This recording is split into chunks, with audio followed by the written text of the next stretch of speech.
بسم اللہ الرحمن الرحیم۔ سورۃ طٰہٰ کی آیت نمبر 13 پڑھیں گے آج ہم۔ وَأَنَا اخْتَرْتُكَ فَاسْتَمِعْ لِمَا يُوحَىٰ، اور میں نے تجھے پسند کیا تو اب اسے غور سے سن جو وحی کی جاتی ہے۔ آیت نمبر 9 میں فرمایا تھا اور کیا تمہارے پاس موسیٰ کی خبر آئی، اور آیت نمبر 10 میں فرمایا تھا جب اس نے ایک آگ دیکھی تو اپنی اہلیہ سے، اپنی بیوی سے فرمایا کہ ٹھہرو، بے شک میں نے ایک آگ دیکھی ہے، شاید میں تمہارے پاس اس میں سے کوئی چنگاری لے آؤں یا آگ کے پاس کوئی راستہ بتانے والا پاؤں۔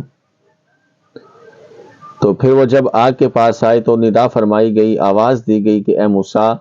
بے شک میں تیرا رب ہوں، تو اپنے جوتے اتار دے، بے شک تو پاک وادی طویٰ میں ہے۔ تو اللہ تعالیٰ نے حضرت موسیٰ علیہ السلام سے ارشاد فرمایا کہ میں نے تیری قوم میں سے تجھے نبوت اور رسالت کے لیے پسند کر لیا ہے اور تجھے اپنے ساتھ کلام کرنے کے شرف سے مشرف فرمایا، تو اب اسے غور سے سن جو تیری طرف وحی کی جاتی ہے۔ تو حضرت موسیٰ علیہ السلام کی اس فضیلت کا ذکر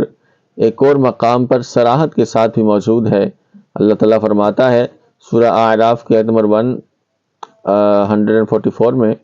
کہ یا موسیٰ انی اصطفیتک علی الناس برسالاتی وبکلامی فخذ ما آتیتک وکن من الشاکرین، کہ اے موسیٰ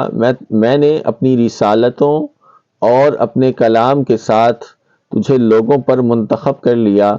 تو جو میں نے تمہیں عطا فرمایا ہے اسے لے لو اور شکر گزاروں میں سے ہو جاؤ۔ تو تفسیر خازن میں ہے کہ حضرت موسیٰ علیہ السلام نے جو ندا سنی، جو آواز سنی، اس کی کیفیت کے بارے میں ایک قول یہ بھی ہے کہ آپ علیہ السلام نے یہ ندا اپنے بدن کے ہر جزو سے سنی، اپنے جسم کے ہر حصے سے سنی، اور سننے کی قوت ایسی عام ہوئی کہ پورا جسم اقدس کان بن گیا۔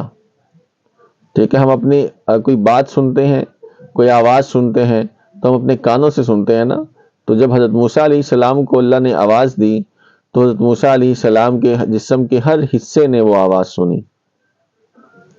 تو فرمایا وَأَنَا اخْتَرْتُكَ فَاسْتَمِعْ لِمَا يُوحَىٰ، اور میں نے تجھے پسند کیا تو اب اسے غور سے سن جو وحی کی جاتی ہے۔